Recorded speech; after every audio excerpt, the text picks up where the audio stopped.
Would you want to mention something about the super thanks or whatever? We can because we're live All right, now. go ahead. The So, super box? No, no, we are super thanks eligible now on our YouTube channel. right. But hey, Oh, everybody, good for you. we Yeah. are. Yeah. Welcome back to a very impromptu episode of a live edition of Two Legs. As you know, we have been doing a couple of fan reaction videos to the Got Back tour. We've done two so far, and I did not think in my wildest dreams that my co-host would be the one for episode number 3. But here we are, and my partner Tom Hunyady, and our gentleman here who is joining us tonight on our call, Mr. Rick Rogers. Saw Paul last night in Inglewood at SoFi Stadium, and they have quite a story to tell. I believe this is probably 3 or 4 shows into the tour now, something like that. I believe so. I think the fourth. Yeah, maybe the fourth. The fourth city. Anyway. Yeah, fourth city. Fourth Fourth city city. into Yeah. the show, and Right. yeah, I mean we'll just jump right into it. But I know that this was definitely kind of out of the blue and very Yeah. impromptu, and it all Very came last together, minute. very last minute, and it came together. And as you can see, my partner there is sporting the shirt from the show, and he went live last night on our channels, and we heard the pre-show mix soundtrack, which I got goosebumps for, because whenever I hear that stuff, I get goosebumps. And I mean, you were there.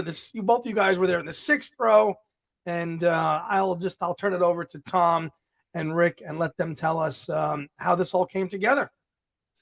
Well, yeah. Why don't you go ahead and start, Rick? Yeah, so for this round, I've worked with the McCartney team for quite some time, and over the years, I try to get my tickets through management. They're not comped or anything, but I buy them through management, so they're not marked up or anything like that.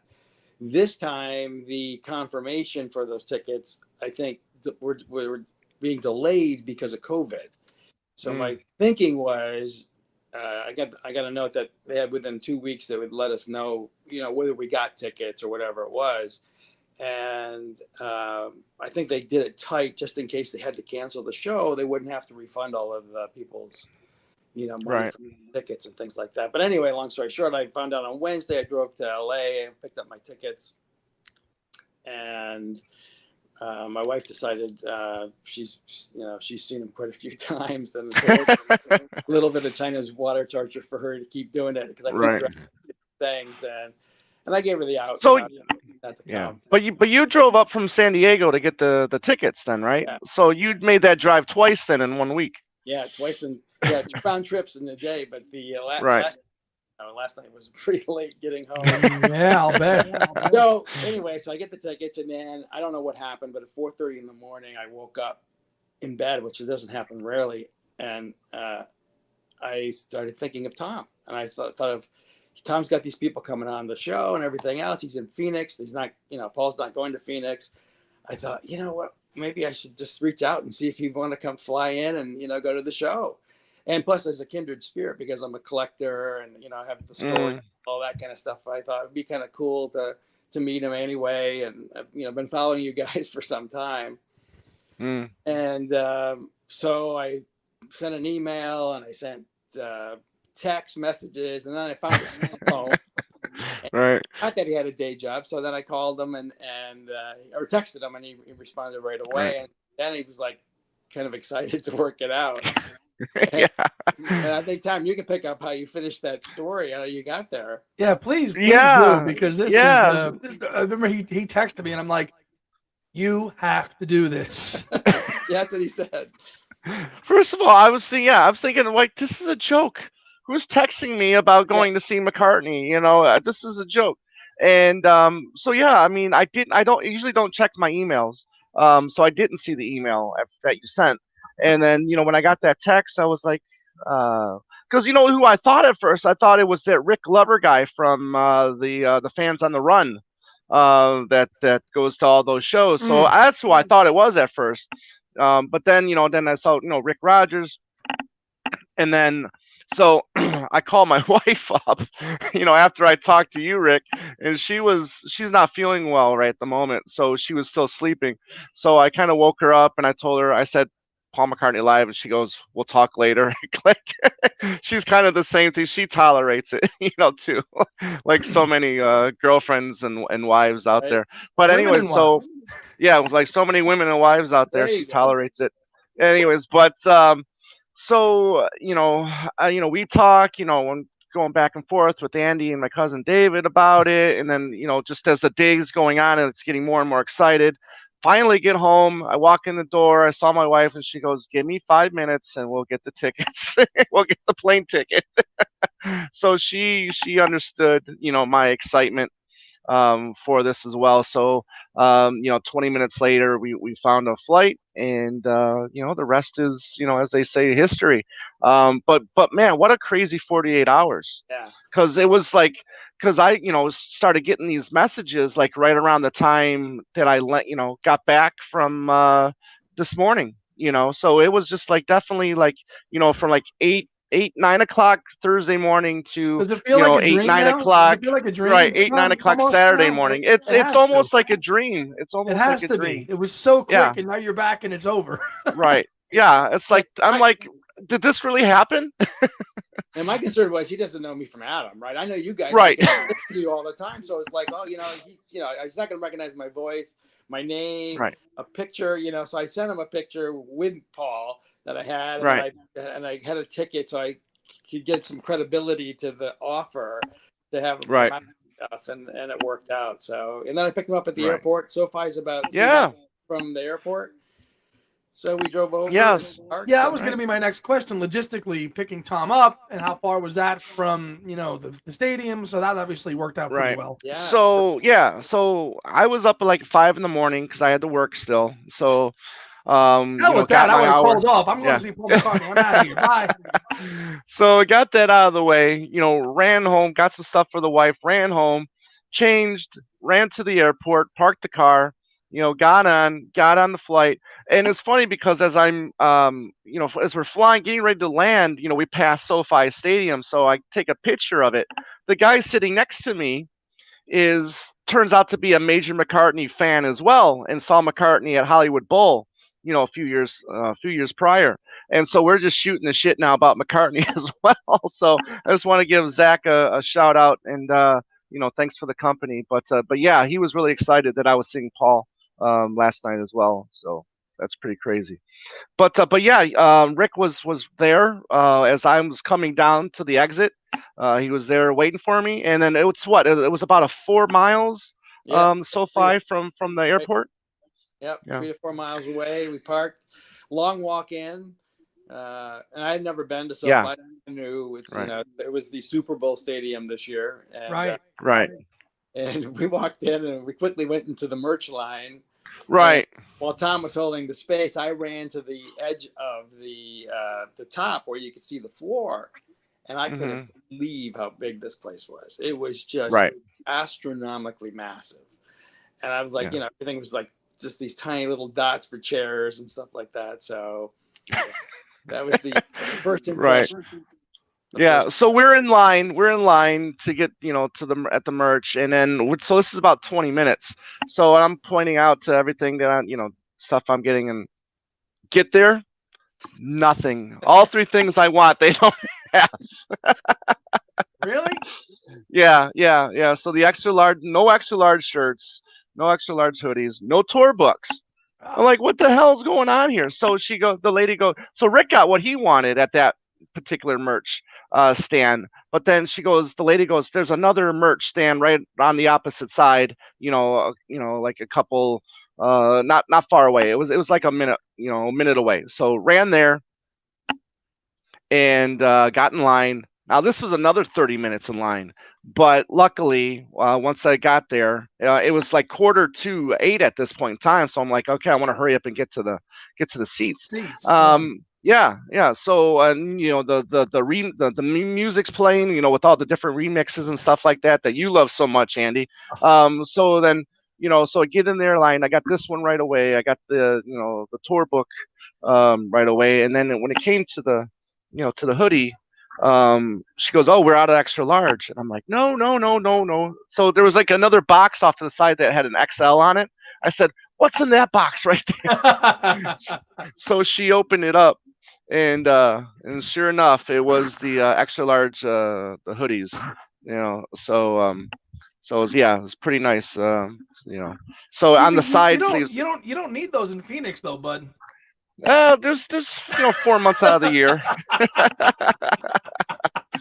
But the cool thing on the sides here, it's got the state flags of all the states for the tour. Yeah. This time around, so I thought that was pretty cool. But this the tour book is beautiful. Absolutely. This is the biggest tour book I've seen him make. Right. And it's got a little cutout of the die, so you can cut that out if you want to and make make a nice size die if you wanted to, but that won't happen. I ordered that online. I ordered the sweatshirt. I wasn't in the one that where I was, so I'll get those. Right. So, but I do want to say real quick, Andy, before you ask the next question, if you are somebody that I've been noticing this more and more lately. If you're somebody that wants an extra large shirt, get there as early as possible, because there's a lot of us fatties out there that need an extra large shirt, and these things are usually the ones that go the quickest. And I'm finding that more and more places are not carrying as many extra larges, like extra larges, for whatever reason, whether or not they want to sell them online or what. But yeah, if you want to get stuff, get there early, because they go quick. Buy a double and throw it in the dryer 5 times. It'll shrink. Yeah. There you go. There you go. Yeah, for an extra $5-10. Whatever. Yeah. So you've got the But anyways, merch. go ahead. Both you guys got the merch. You're happy with your merch. Now you make your way towards the seat. What's about 8:15? Because I have the set list on the set list FM. He starts at 8:30. So you got to the seat about what, 15 minutes before you came out? Yeah, because then it's like, well, Rick, well, go ahead, because you went down there first. Yeah, I went down early. Saw the seats and everything, and it was we're pretty close and all that. And 7:30 rolled around. That was the ticketed time. Nothing happened. 8 o'clock rolls around, and then they start to scroll. The video monitors go into full tilt, and everything starts to happen. So people will start to rush in and finally get their seats and things like that. And then Tom joined in, and then we both started kind of shooting some of that, because I hadn't seen that before. It's all relatively new stuff. I think some Mike McCartney stuff was in there, photos and things like that. Really cool mashups. And 8:30 was the finale of that, which was a pretty spectacular finale that led into him walking out. Right. And you really don't. Go ahead. That pre-show, that's done, staged completely to build up the anticipation, get everybody brought in. It worked. And it works. I mean, a lot of people just think it's background music, that's just playing. No. But it's done and crafted and mixed that way and presented that way to build up what you're about to see. Right. Yeah. And you really don't grasp the size of SoFi Stadium until you're like down there, and then you like do the the whole 360 around, and it was just, this place was massive. I swear, if you got that nosebleed seat way up there, it probably took you 30 to 40 minutes to get up there. It seemed like it was so far away. Yeah. Yeah, just amazing how large this place was. So comes out, first song, Can't Buy Me Love. I mean, you knew it. You knew it was all going to be coming. Yeah. But I think at this point, Tom, and you've said this on our shows, and this I'm sure happened to you, once you're there, any qualms about anything goes away, right? And yeah. Oh yeah, absolutely. I give them shit about the set list. I'm over the voice thing. We know he's never going to sound like the 76, 89, 93 Paul, even the 2005 Paul. It's not going to happen anymore, and I'm fine with that. And but yeah, I mean, the thing now that I give him the most shit about is the set list. But again, he's got this ability that once the show starts, all of your qualms, and you're nitpicking, and your uber fandom, your uber exactly fandom, that just goes out the window. Yeah, your uber fandom wanting to hear Water Spout just goes out the window. Right. I also think yes, going into this, that like everybody else, you kind of go on YouTube and you kind of spook into some of the other appearances and some of the comments and all of the other feedback that was starting to, materialize out in the marketplace. And to me, it kind of dawned on me that, if you didn't go to the show, or you're responding to the set list, or you're responding to some of the feedback, or you're worried about his voice or any of these other things, I think it tees you up for a conversation.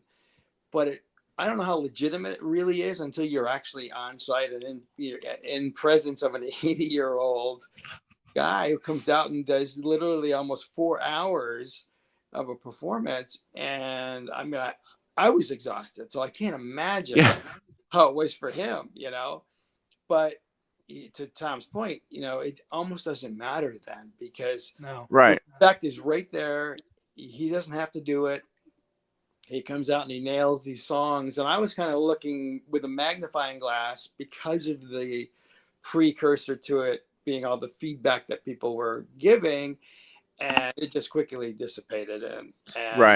And really it started to cook, and just the momentum and the sound and even his confidence seemed to just gel, and it just started to grow as the night wore on. So, yeah, and then when that bass comes up on the screen on both sides, and then the day of life is that that day in the life orchestration is coming and building up, everybody's on their feet. And it just turns electrifying. I mean, it's a nut house. People are going crazy at this point in time. So then then that ends. The band comes out, and Paul, they're just taking it all in, and then they go right into Can't Buy Me Love, and I will say this: he struggled on a few songs, but he still powered through it, and he got better. You were saying, Rick, last night while we were in the garage leaving, that this happens with Roger Daltrey too as well. I mean, he's kind of rough at first, and then as the show progresses, he just gets better and better. And then this was the same with Paul last night. Kind of like, on the songs that maybe I'm Amazed or whatever, which we were all kind of targeting as a sweet spot or not, that kind of thing. But even in there, I mean, by the time that came into the show, I think 80 to 85% of that was spot on, and it was like, and really, he kind of maneuvered himself around some of the stuff that might be a stretch. So it was, there was a movement away from the mic or into the mic. So you were kind of engaged, and the lyrics anyway. So you're kind of going along with it, and then and then towards the end, he was screaming. I mean, it was like he was doing the stuff that grovel and all of that, for Skelter and things like that. So it was like, it really did do that climb nicely. And Daltrey does the same thing. He has to do 3 or 4 songs. When you see him at the beginning, the first 3 or 4 songs, you're like, I'm not sure this is going to work out. And then by the end, you're like, oh my God, he's got it. He's got it. Yeah.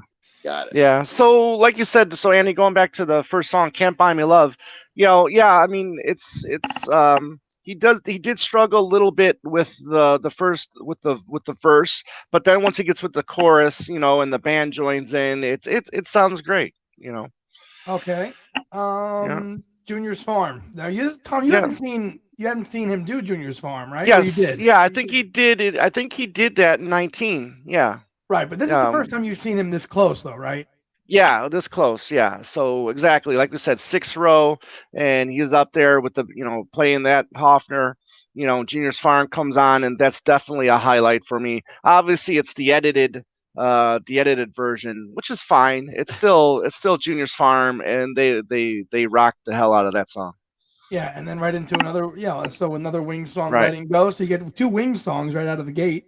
Right. And see, that's where he kind of struggles a little bit, where it's like when he goes, well, he's getting ready to do the chorus, you can tell he's not getting those notes early on, but as the song progresses, the vocals get better and better as it goes. So yeah, he's struggling a little bit at first, but it gets better. Next song, actually another question with this one. Obviously, what I've seen so far, he does have a full brass complement. Yes. He's got the Yes. horns, right? Yeah, Yes. And it's Go ahead, Rick. Yeah, the brass thing. I just it was in the last couple shows that I'd seen, but there wasn't a staple in the show. The guys weren't on the stage the entire time. All of those kinds of things. But man, those guys were into it. They were lively. They were fantastic. It was mixed perfectly. Probably embellished vocally for McCartney as well, because they were playing at volumes that were consistent from track to track, and I liked it. I think it was impressive, and they seemed to like it too, because they were lighting up, and he acknowledged them as well, towards the end, which was amazing. So kudos to the guys. Yeah, this is the highlight. This is, again, another highlight for me. He brought him back for the 19 tour, and I'm glad he's bringing him back for this tour. And I text that word to Kit last night throughout the show, or I messaged her that word, and because it was exactly that. It's just so perfectly fit into those songs. It's so much better than just Wicks doing Makes it on you the wonder, keyboard. why did he wait all these years to bring horns back into his set, Right. into his live shows? I mean, Mhm. all these years he doesn't, and then now, they could have had it all along. Yeah. Right. Yeah, that's true. That's true. So so those three songs, to start off with, 3, 4, and 5, and then going into Got to Horns, Get You Forgot in to Get You Into Life, My Life. Yeah, and then obviously Come was On to great. Me. Come On to Me. Yeah, Yep. it was electric. Yeah, it was definitely really cool. So that's then going into Come On to Me, where I'm kind of glad he is doing some later songs, because he just sounds like Paul now. As he's doing these songs from my Valentine all the way up to now. Now it sounds like it's Paul, as like we're used to now these days. So. And then of course into the old workhorse. Let me roll it. Yeah, that's the one. We were just looking at ourselves like, okay, let's get this over with. Yeah. And the Foxy Lady Jam. So right. Yeah, and then the story. After that. So Getting Better. So Tom, how was that? That was nice. I think that was the first time I got to see him do Getting Better live. Nice rendition. He sounded fine.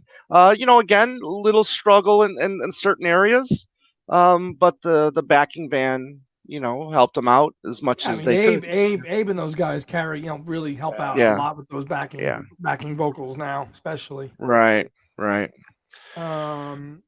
Then we get a little bit of a swap. Yes. We used to be the women and wives slot. Now you have Let 'Em In back into the fold, which probably was your first time too, Tom and Rick. I'm sure you've heard. I think second time for seeing Let 'Em In. But see, I'm somebody that does want to see the new songs get played live. So as much as I love Let 'Em In, and it was a highlight, but it was again a disappointment at the same time, because I did want to see Women and Wives live. What'd you feel about that? Would you rather hear Women and Wives, Rick, or were you happy with Let 'Em In? I'm kind of with Tom in the sense that I would like to have heard something from 3, whether that or something a little bit more upbeat, or a single or whatever. Let 'Em In is a great song. It's consistent with the momentum in the show, which is probably why it was swapped in. I don't know that Women and Wives was played anywhere except once, right? So first far. night. No, no, I think it was played a couple times. I think two or three times within the tour he's played but it. Of all the songs to plug from McCartney 3, that was an odd choice. Find My Way, Sliding, any one of those songs. Yeah, fine. But it's the Record Store Day release. I was just gonna say for June. Yeah. So I think that's why one of the reasons why he chose to do that, since he's doing this release for it. So. Yeah. Which then segues into My Valentine, which again we're like going through the motions again. Yeah. Again, it's I'm not gonna be that guy that goes to the bathroom during the show. So again, I've sat through the song 3 times now, and I don't mind it. It's not my favorite McCartney song, but I'm not gonna go to the bathroom just because it's not my favorite song. Same for you, Rick? Yeah, it is. I mean, Nancy's there, so I think, unlike our wives who are, maybe a little bit exhausted from the amount of Beatles and McCartney they have to listen to. She's a newbie. She's been with them, not that long, so maybe Right. having a song written about you is a rich moment for sure. Yeah, I mean, it's been in a set list for going on a decade now. Yeah, that's right. So, I mean, on to 1985, which I'm sure had to be a highlight. Highlight. Absolutely highlight. Yeah. Same.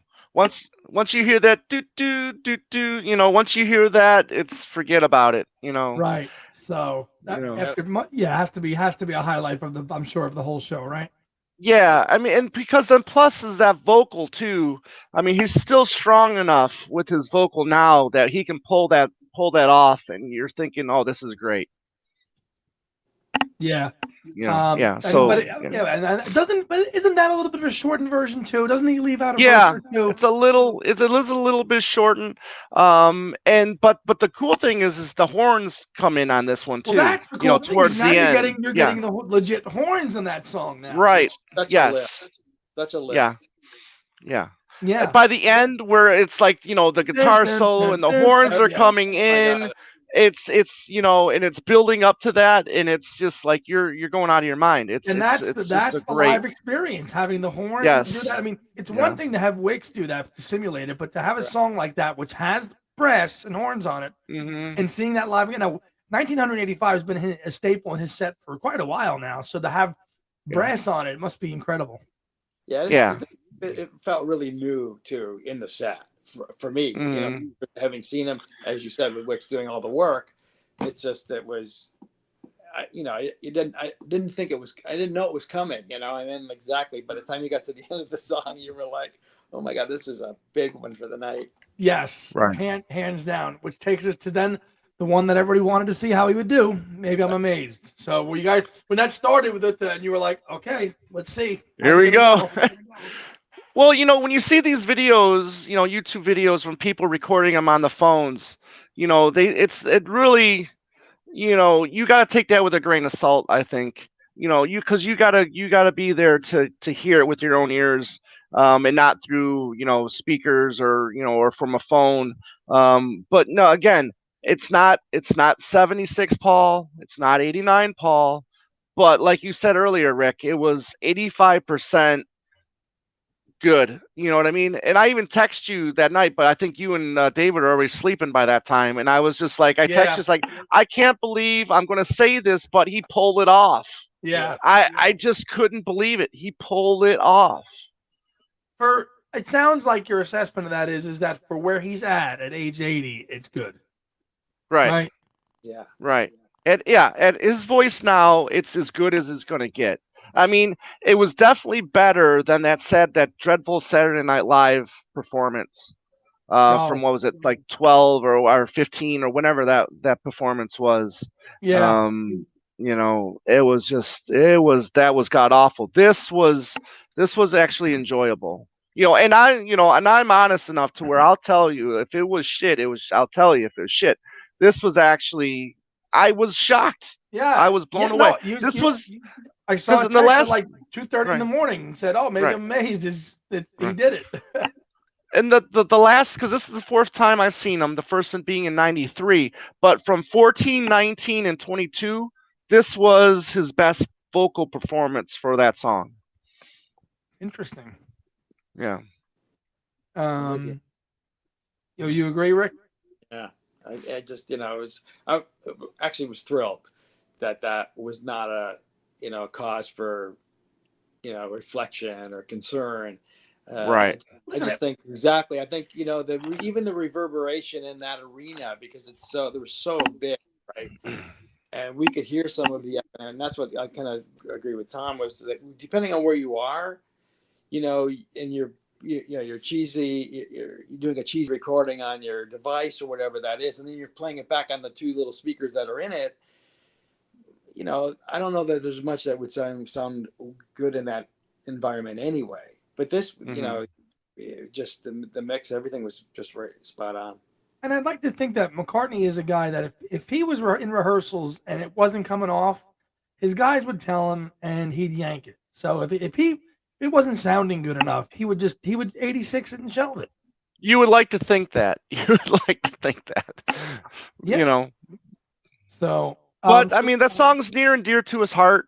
You know, even if he's got strep throat, he's still gonna do that song live. You know? Yeah. All right, so the next portion of the show is the acoustic Right. portion. Unless we can work it out, was a full band, or was this? It was acoustic. It was acoustic, and then Wicks had the accordion thing going on. You know, so right. So we can work it out. In spite of all the danger, Right. Let Me Do, Dance Tonight, Yeah. Right. Blackbird, Yeah. Here Today is all the acoustic portion of the show. So Right. we can kind of sum up that portion of the show. Feel free to comment on those songs. I think that was, you know, that was the go same. I think that was pretty much rubber stamped from previous shows. Right. I didn't. Right. I get it, you know, and I like the set. It looks cool and everything else. They bring out the little set of drums for Abe to play, you know, the Ringo, you know, Ludwigs or whatever, and it looks great. And you know, for people that haven't seen it, you know, it's a good time. Those songs are great. The story about, you know, the roots of the Beatles and everything else was, you know, kind of fitting again for those people. But I don't know, that one felt pretty much rubber stamped. That they like very Yeah. rubber stamped. This is the portion of the show where I wish he would change up. You know, because I just think, you know, in spite of all the dangers, getting old, you know, the Dance Tonight, you know, even though Abe's out there having fun, you know, doing what he does, it's still, I think it's getting old. But again, it's a later song that he can sing great to, so I get why you put that in there. You know, and it's a fun track for a lot of people can get up and dance around to. So yeah, but then, you know, obviously Blackbird in Here Today, he's lifted on his little pedestal, whatever you want to call it, and the high rise, and the platform, the elevated platform. Right, the platform, the elevated platform. There you go. Blackbird, he did struggle on. I'll be honest with you. I mean, it wasn't perfect. Here Today sounded better than I remember him doing it back in 19. So again, you know, it was fine, but you know, it wasn't. It was better than 19. I think those two songs. He was in a better place too, right, with John in the show because he has John in the show. You know, yeah, so kind of like it's a different, you know, tribute. And to me, because you know, maybe you're not choking up as much because your bandmate's still around, you know, and you kind of feel that, and so I agree. I think it was one of the better takes for that. Probably, and I get the. Oh, go ahead. I was gonna say, like, first tour coming out of COVID in almost, you know, a couple of years, he's not gonna radically change it up and throw you with 35 really radically changed songs, you know, a couple here and there, but. You know, obviously, you know, he was going to just keep it very kind of safe with certain sections of his show. And this portion of the show is one of those ones that he knows he can just do and satisfy the demand for those songs, especially Here Today and Blackbird, and just do it and check that box and get it done. Right. You know, and I understand why he does in spite of all the danger. It's a fun little story, you know, with the five of them, you know, exchanging the 45, you know, week after week after week. Yeah, the 78, thank you. And you know, and he's got such a long history, you know, I get it, you know, but it's, you know, for us diehards, I think it's getting old. Yeah. So that segues out of that, and then we jump right into new from 2013. Thoughts on hearing a song that's almost closing in on 10 years old, still on the set list? Well, again, it matches his voice now, so it sounds great. It sounds fresh, and then I think he's swapping this one out with Queenie Eye. So in a way, I'm kind of glad he did New. I think I like New maybe a little bit more than Queenie Eye. But he doesn't do the acapella thing at the end. You know, it was just, you know, it ends and he doesn't go into do bit, you know, at the end. So, you know, not necessarily disappointing, but it's fine. Is he swapping out New and Queenie Eye like every other show, or? I think that seems to be the trend. Yeah, because I know I saw Queenie Eye open at least the first night or the second night had Queenie Right. Eye in the set still. Right. Yeah. So I think he's swapping out New with Queenie Eye, and I think he's doing that too with We Can Work It Out. So he's doing that instead of I've Just Seen a Face. Oh, okay. So there's a couple of tweaks there that are. There's a couple of tweaks. Yes. Yeah. From New, we jump into the old stalwart Lady Madonna. Yeah. So what was the setup for now? Was that just him on the piano, or was that with the band? I think that's band. Yeah, the band. Yeah. He's in the front Right. with the color, the graphic colored piano, The multicolored piano, right? They Right. all that. But I don't remember he added like a screen in up front to where it does like a whole bunch of different things now. So I don't remember that from 19. If somebody remembers that, let me know. I don't know if this was new or not, but the Beans, thank you very much. You didn't have to do that. But so yeah, it just looks like he's got like a big screen TV in front of the piano now. That just has images. You'll see it when when you're there on the 16th. Okay. But yeah, it's kind of a nice touch. And then we jump into another song from Egypt Station, the controversial For You. Let's hear it, guys. I love it. I sang the whole thing the whole time. He did. Did he, Nick? He did. Recorded. Oh, you did? Good for you. Yeah, he's like he was. I got the right out of the right ear over here. It was happening. Yeah. Oh man. Yeah. So what was the reception to that song from where the people that were around you? I mean, did you notice like newer songs, people just started chatting and scrolling on their phones? Some of them, or no? Some. Yeah. God, that drives me crazy. Yeah. Well, the other thing is too. I think we were in a section where you have people that are somewhat relatable to someone in the organization. So they would go. It's a true fan would. I think like Tom was talking about. You don't get up no matter what happens. You just hang out there and you go for everything because you're into it.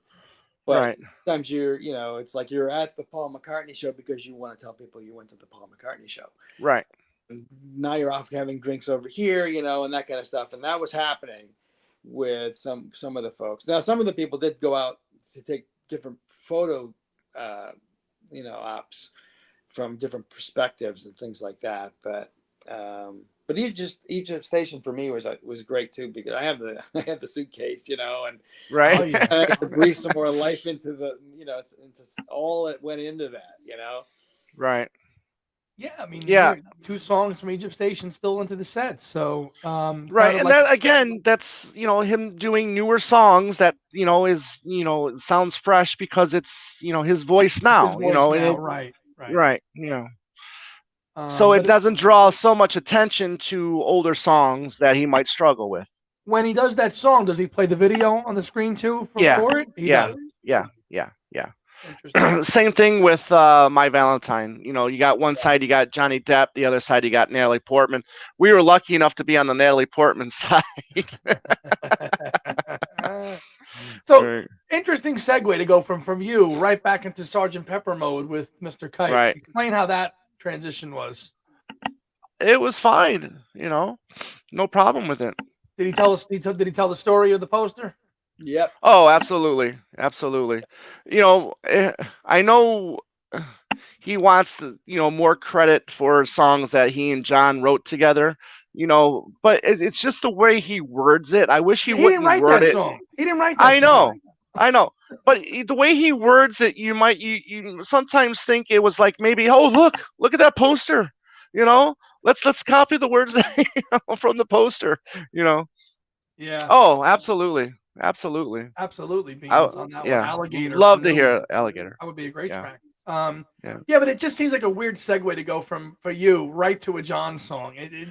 Right. A little bit of an odd sequencing. You agree, Rick? Yeah, but I think he loves those graphics. I think that's a big part of the pop for that song. It's just very cartoony and it just it resonates perfectly around him as a frame for that song. Not one of my favorites, but Yeah. It's there. It's there. Next, now obviously the George tribute. It's funny he doesn't do the John and the George tributes together. He's got them spaced out in the set here, and of course Right. it's the ukulele open. But at least now he finishes it properly with a band, right? Right. As many times as I've criticized him for doing this, you can't help but get emotional every time you see him do it. Yeah. It's before I get emotional now, just talking about listen, it's one of my top 5 favorite Beatles songs of all time. I love that arrangement. I thought that was a great arrangement that, he and Clapton, I don't know who exactly came up with that arrangement, Sure. but kudos to, McCartney and Clapton for pulling that off, there at the concert for George. But great arrangement. And it's just one of those moments where you cheer up while you're watching it. No matter how many times you see it. I think it was wise of Paul to include and change, because as you know, for a while there, especially in the U.S. World Tour, he was just doing it acoustic on the ukulele, right? It did not turn into this full band version until after the concert for George, and then he started incorporating that version into his set, which I think was a wise choice, because it's so much better when it's done that way, just like it was in the concert for George. I think it served them well from the audience perspective too. I mean, they definitely resonated and reacted at the end of that. Oh, and again, no one's going deep diving on this to say, did he write that or did George write that or whatever. It was a George tribute, but it finished strong, and it sure did. Yeah. Resonated with it. And I'm sure, and again, for a lot of people, a high moment in the show. Yeah, absolutely. And he sounded good doing it. Yeah. And he gives them a chance to show all those, pictures of him and George, throughout the Beatle days. And they're all up and just being displayed during the song, right? Yeah. So I'm telling you, it's probably people just crying their eyes out when that's up. Oh, it was yeah. Let's go on before I start tearing up now. So we go out of that emotion, and he kind of gets everybody bubbly again with John Lennon's favorite song, Obladi, Oblada. Yeah, and again, it's just such a fun song. Everybody's into it, and you can't help but not get into it as well. I mean, you're in the moment, you're enjoying yourself, and again, it's just we've heard this song 1,000, 100,000 times, but when you're there, it just changes everything. It's a sing along. It's a sing along moment. Everybody knows it. Right. Everybody sings along. No one knows really what the words are, but they're going through it. And but everybody goes, and if you want some fun, sing Obladi, Oblada. Yeah. Right. Yeah. Now, interesting next is kind of the Abbey Road little twist there with "You Never Give Me Your Money" and "She Came Into the Bathroom Window." Talk about this portion of the show. Right. Now, the thing you've got to be aware of when you're talking about "You Never Give Me Your Money," he's not starting it with that "You Never Give Me Your Money." He's starting it with the "Out of College Money Spent" segment. Okay. And then going into the "One Sweet Dream" part of it, and then you make it sound, and then they go into "She Came In Through the Bathroom Window." So it's kind of like put it together as a medley. And now this was a highlight for me because I love those two songs. And this is the first time I've got to see him do these two songs live. So this was an absolute joy for me right here. These two. It felt super fresh too. I agree. Yeah. Super fresh. I mean, they seem to be really up for that, and you can see that too with the band. It's like they're playing all these songs for all of the years that they've been traveling with them and touring with them. But when these things show up, they actually step up, and they're really getting into the groove of those. Yeah, and it's interesting though. Again, he had done this once again on the 2001 or 2002 tour. He did a little "You Never Give Me Your Money" just by himself at the piano, same kind of thing. Opened it up, and then but he did that. He paired that with "Carry That Weight," and in a weird medley. He paired, and then so he's kind of never really truly, Tom, to your point, done "You Never Give Me Your Money" properly the way it starts. Right. It's always kind of this hybrid kind of version that he's done with it, segueing it into something. And of course, he's done this with a couple of that. obviously in 2005 he paired Too Many People, and then goes right into this. He goes right into the Bathroom Window. So he's done this with a couple of songs in like this medley kind of format way, while he's not doing all of side 2 of Abbey Road, but you're getting chunks of it in weird kind of medleys, and that's kind of what he's done here as well. Yeah, so that was definitely a highlight. Definitely a highlight. And you sounded great doing those 2 songs. Yeah. All right. So now let's talk about Get Back. And obviously a lot of people now that's kind of high on people's radar because of the film and Disney Plus, and a lot of kind of novice people, probably a lot of first-time fans who went to the show were like, that was the song they wanted to hear because it's obviously Get Back. And so, and I saw a video from it from last night. Honestly, I don't think he sounded that good on that song. No, this one he definitely struggled with, especially during the verses. I've been saying this for a while. The last couple tours, he kind of like struggles with the verses, but then with the choruses, he does great. And that's just my opinion. But this one, he did sound a little rough. But again, he's got the backing, he's got the band that kind of come in and help out with the backing vocals, and you kind of it kind of hides it a little bit. But I thought it was fine musically. It's great still, but again, it's still a highlight for me because I love the song. And and obviously it has a huge presence in the documentary. So I think a lot of people, and if that was their entry point into being a fan, got to see the hit, that came out of that documentary. And again, the roof came off the place at the end of that because it definitely hit a nerve. And people resonated with that. Yeah. Listen, I mean, this was a Beatle-heavy crowd. I mean, when he played every Beatle song he played, the place just went crazy. Of course, I mean, it's California. That's where you're going to get probably very pro. I mean, most of his crowds are probably going to be 70% Beatle people and 30% us. Right. It's fine. How can you not do that song, with the line "California Grass," Right, so it looked. He's got footage from the documentary playing. Right? Yeah, and he thanks Peter Jackson, for giving him that footage for the tour. Yeah, did he talk about the film at all before he went into the song and stuff? Just a bit. He mentioned it. Yeah, he asked if we saw it. People went crazy. Right.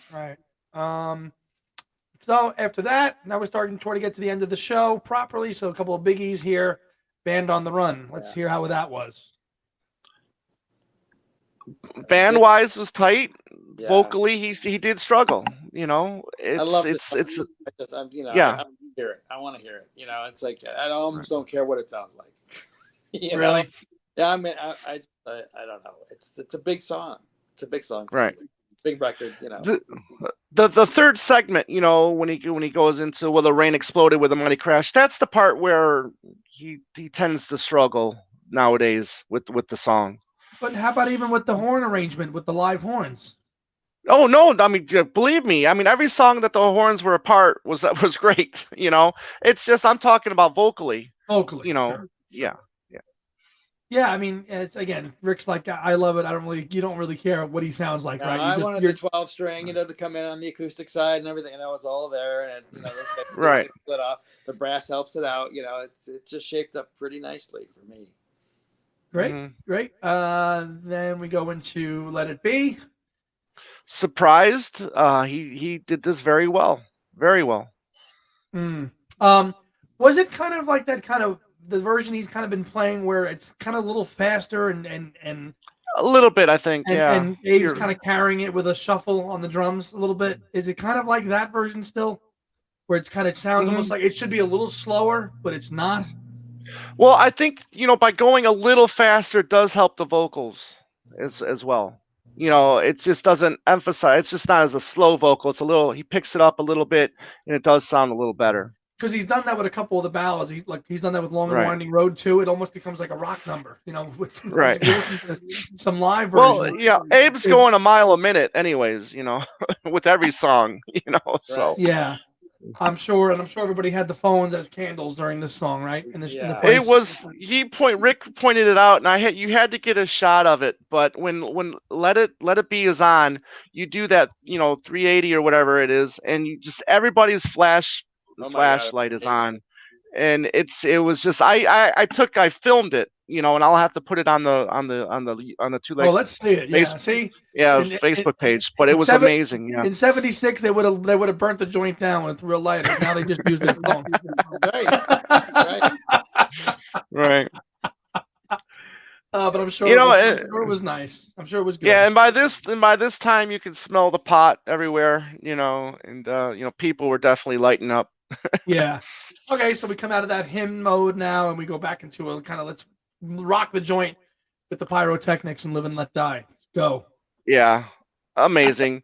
That was off the charts for me too, and I look for that for every show. So I know it's been in there forever, but when I first saw it, it was outside a stadium. I can't remember even which one it was, but I just Citi Field. I remember it being when he opened it.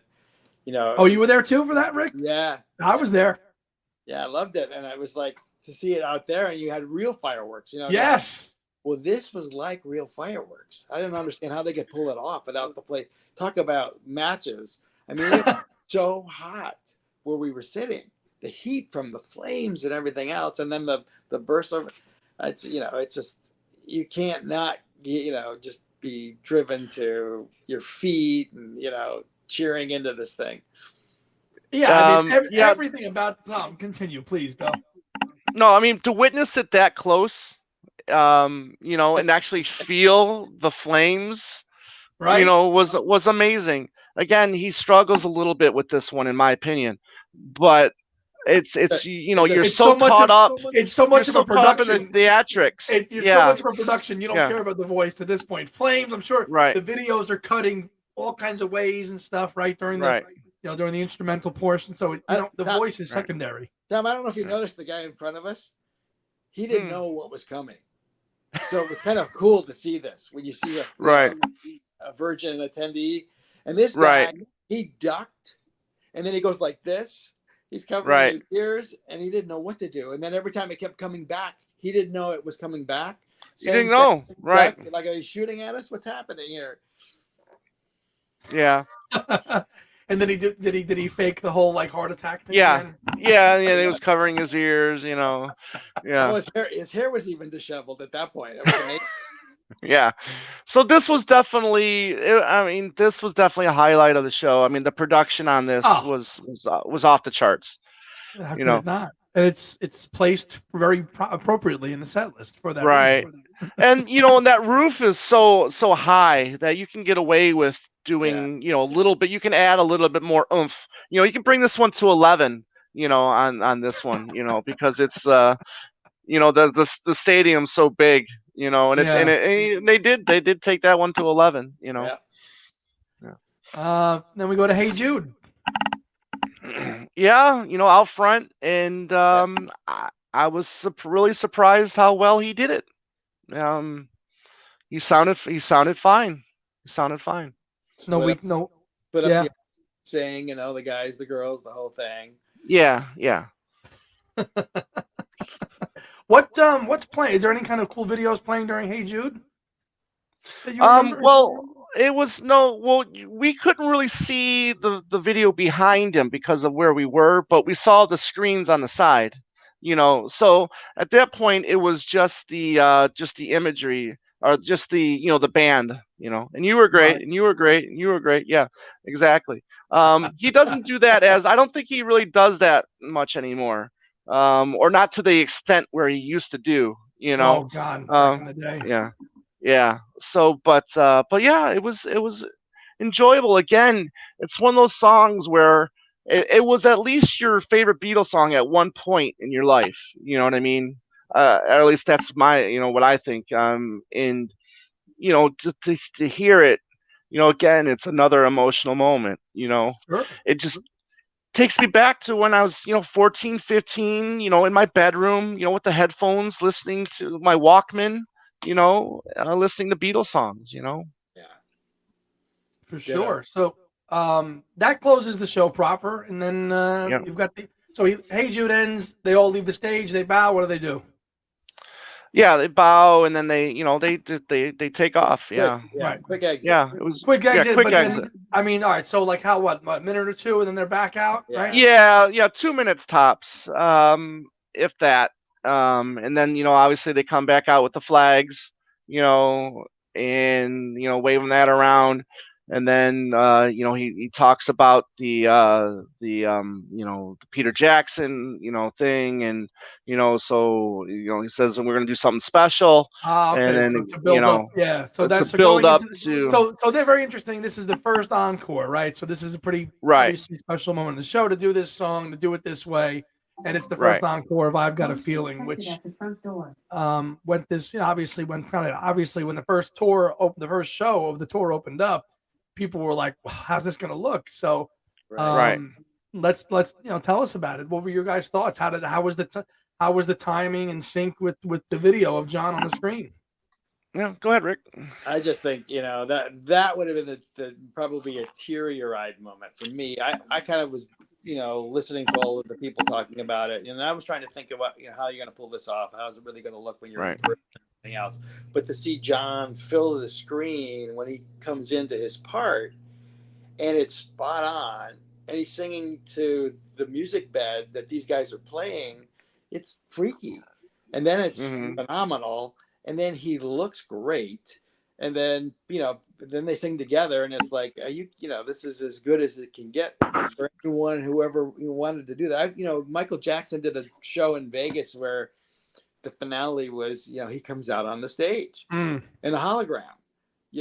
This is so much better than that. This, that's a little cheesier than, you can, pick and choose, but this was, Peter Jackson to carve that out so perfectly, to be able to layer that to a live show.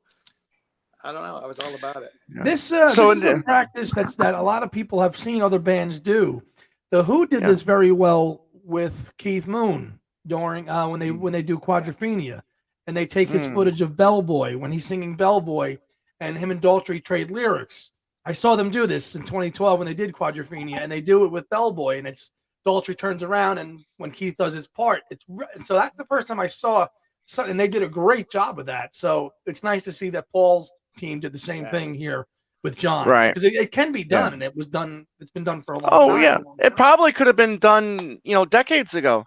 But then, so after the song's over, he goes, "Yeah, Peter Jackson, rung me up and said, hey, you want me to send you this isolation? I can do isolation of John's vocals." And he was like, yeah. Yeah. So that was pretty funny. But I mean, a lot of people. It was very emotional stuff. Yeah. Yeah, because it's the two of them playing together in a virtual kind of way, and it's it's the 30-year-old John playing with an 80-year-old Paul. It's incredible. It really is. And the image of John that were on the screens was just John. You know what I mean? It didn't pan off to anything else. It was just John on the screen, and that just like a close up of his face throughout the whole time, and it was great. A highlight for sure. I'm sure I can't wait to see that next month when I go. Right. Definitely.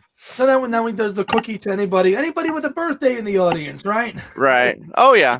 Yeah. The next two tracks were like back to back. Birthday and Helter Skelter, very up pace, very energetic. Everybody's standing, everybody going crazy, and it was great. Even Helter Skelter was good, Rick. He can still pull off Helter Skelter. Yeah. And the visuals are right there with the fireworks and the pyrotechnics. Only this is all lasers and everything else. So you're brought into the song in such a captivating way that you're immersed in everything he's doing up there. And again, he's screaming, and he's doing a lot of this stuff. And again, does it really have to be on the money? I don't think so. Not for that crazy sound and that crazy song. So to me, I just, I thought it was another one of those moments that would lead you to another standing ovation and a return to the stage, that kind of thing. So sure, and then come back. Right. And Helter Skelter, means a lot in L.A., because of the Manson group and everything else. Of course, sure. Yeah. Which is It's a little bit taboo out there a little bit, maybe, possibly. Right. But so it's funny. He does all the encores in one shot. Like some people do three. They'll do three, take a break, and come back. He comes out and hits you with 6. Obviously with the medley here, and closes the show, with the best closing show of all, the best way to close a Paul McCartney show, bar none. I'm sure you guys would agree. The Golden Slumbers medley, go. This part was the most surprising to me because he just gets done shredding his vocals with Helter Skelter. Okay. Right. I was fine. I had to sit down and because I really just wanted to listen to Golden Slumbers because I've always loved his vocals for, Golden Slumbers. And I'm going, this is going to be rough. How can he just go into this smooth vocal after just shredding his vocals? Coming down fast, screaming. This was the biggest shock of the night for me because he handled it so well. After shredding it with, I've Got a Feeling, Birthday, and Helter Skelter, he handled Golden Slumbers better than I could have ever dreamed he could have handled. This was the shock of the night for me. I did not expect his vocals to sound as good as they did on Golden Slumbers. I just didn't expect it, and he pulled it off. Yeah, it was eloquent and really exhale for the evening. It's like, get mellowed out, and it worked. I mean, he just laid it into it. It looked like he was really into it, Yeah, and that's another point too, Rick. I mean, because he did seem very energetic throughout this whole 2 hours and 45 minutes. And I had seen somewhere, like I think it was in Oakland, someone was saying that he looked really tired. He didn't really. Yeah, yes, he did. We did see him. I think Rick actually took a shot of him drinking on stage. And I think that was during the one costume change, right? He took off his jacket. I think he grabbed a drink, and then that was it. Yeah, like a purple plastic cup or something. Right. Yeah. But yeah, it's interesting because I know he starts the show with the jacket for the first few songs, and then ditches it. Right. Great jacket. Right. Great double breasted jacket. Looked awesome. Yeah. Yeah.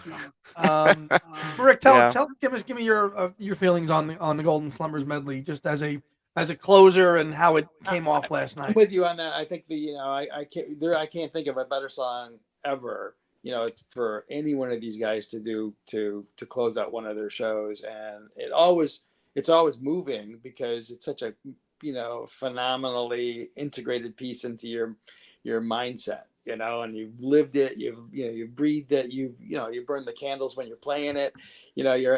Everything is kind of like it is. Technically, to me, a wind down where to come back and do Yesterday or whatever like you used to do, and after something like that, unnecessary. This is a great closer, coming off of that's exactly what you said. Coming off of just shredding his vocals. Where is that coming from? And it just kind of proves the model. Here's an 80-year-old guy who still has it and can deliver it. Mm-hmm. It's every time I've seen him do that song live because it closes the show. It's like, is this the last time I'm going to see him do this? Well, and that's the thought. That's the emotion that you feel when you hear this, when you get to that part of the song, and it's like I can't even describe it. And I was sitting down thinking that same thing, going, is this the last time I'm going to see him live? While he's doing Golden Slumbers, and it was just. It's just really, it's a real weird experience to be sitting there going, is this the last time I'm going to see this man live? And he pulled it off. Rick's so right. It's the song that you burn your candles to, and that you have so many memories to at the end of the Beatles and everything else like that in your own life, and you listen to it, and it's knowing that that's the end of the show. All those emotions come flooding back to you when those notes start, and then it goes in. So it is the perfect show closer of all show closers, and it sounds like even now, 3 years after not being able to tour, it's still the perfect closing number for Right. Yeah, I would be shows. disappointed if if for anyone that if there was ever a show where that wasn't the staple to close it. I think that would be, and I don't think that'll ever happen. So I think that and it's right. He's right to do it. It was right to place it where it wasn't on the record. The whole thing is just it's sequenced perfectly, and the sequenced the evening perfectly. Because it closes it out, and you're ready to go home. You're ready to go, and he tells you, Right. see you next time, right? Yeah. Hey, and he did. We He waited. did. We waited. Yep. He did You say waited see for- you next time. Yeah. We waited for see you next time. Yep. Yeah, we waited. All the confetti comes. All the right? confetti's coming my out, God. and then you know what song is playing as we're all walking out? What? This is great, and thank good our buddy Ed Crawford's here. No More Lonely Nights is playing as we're walking out of the Really? stadium. Yeah. Wow. Yeah. Yeah. Yeah. Wow. So that caps the show, man. So from there, Yeah. you guys left, and then Tom, you went right to the airport, right? Yeah, well, I mean, this was it's like what, 11:45 or something like that, maybe 11:30. We get to the car or to the garage, and apparently there was a couple accidents as people were rushing to try to get out to beat traffic. So we were probably in that parking garage for about an hour before we finally got out. But And so before yeah. that, I mean, the way they had us exit the stadium from the floor was through these side ramps that went on forever. They went on forever. I got as we're walking out of the stadium, I got 18,000 steps. We're like cattle right now as we're walking out the stadium. Every level, they had lyrics. Yeah, Paul McCartney lyrics massive posted on the wall. Yeah. And so you were kind of like, well, this is like almost part of the show now because the first time you see it, you're like, okay, this is just one and that's going to be it. And then the next corner, there's another one. And then there's the next corner, there's another one. And they lifted these lyrics and I'm thinking, boy, I'd love to have these posters, man. These are like, they're like billboards, billboard size. Right. And they were killer. Everyone's different with different lyrics on them. Really cool effect. Took a couple pictures of those, I think. Yeah. Right? Yeah. I got one. I think I took one. Yeah. But that's the thing is we wanted to get out there so quickly. I didn't want to stop and take pictures of all of them because it was such a just like, I mean, it was just like, well, I mean, like it felt like 8 levels, that we were going, up and up and up. Yeah. It was a long and winding, stinking way out of exit. there. I'm sure it was because you were so far down. That's why. Right. That's exactly. Why. But see, that's the thing too, is like when you got that picture, Rick, of when we were up getting the merchandise. So I'll say merchandise for our buddy Robert. You really don't realize, how I mean, how huge it is until you saw that picture. So yeah, now when you go look at that picture again, you realize, that makes sense that you're doing all of that, walking to get out of there. But yeah, Hollywood Bowl parking is terrible too, Christian. Absolutely. So, but yeah, and this was an absolutely wonderful night, Rick. I cannot thank you enough. Obviously you're my new best friend now. But this was just a very emotional night, and I can't thank you enough for thinking of me. And I was glad I was able to pull this off, and you have another experience seeing Paul again. So thank you very much. Yeah, you're welcome. It was great that it worked out. Yeah, it was great chatting with you all night, and hearing your stories and stuff like that. So it was definitely a great time. I think, Joe, while I was waiting at the airport this morning, our buddy Joe Mayo went live, and I was kind of like saying a few things, but I gave it like a 7 out of 10 then, you did. Yeah, I think that's a fair score to give it. Rick? Yeah, I probably go a little higher than that, but I'm like in that 80, 8 out of 10 probably. The highlights were so huge for me that I liked that they overpowered, some of the redundancy and some of the other things that, I could have done without. Right. But I'm sure the people in the stands, couldn't have done without, so it's like, okay, well, I'm a little too close to it, but the powerhouse treatments of some of those songs that came through just elevated it for me. And I was like, this is, we need more artists like this who can, sustain for decades. Yeah, a rare thing. That's why he is who he is, and that's why we go, because we love him. Right, you're right. So I'll be anxious to see what you think when you see him in the final show in the States. New Jersey. Yeah, and just about a month away now. So yeah, is that the last? That's the last show in the States. Yeah. In the States, the 16th. Yeah. Okay. It's Glastonbury. Yeah. That's 48 hours before his birthday, so there's got to be some moments there. I hope so. And Ringo's in the area because he's playing in Jersey around the same time. So and to bring that up real quick, I really thought, because we were in LA, that when I've Got a Feeling, I really thought that Ringo might come out and join Paul for that, so just because he joined him at Dodger Stadium 2 years ago, so the last show before COVID, right? Yeah, exactly. Yeah. So great time. So this is great. So Tom and Rick, thank you for giving my partner there just like a great experience, one that he'll never forget. It's I was excited. I think I was excited as he was when he told me he was going. I really was. He told me that. He said there's no way that you would let him not go. Absolutely not. I would have spam texted him for 6 hours and saying, go. But so thank you for reaching out and supporting the show and following us, and thank you for all that. Really. Yeah. Love you guys. That's great. Thank you. So that'll wrap up our fan reaction installment video number 3, a kind of in-house one that was put on. And thank you to Rick.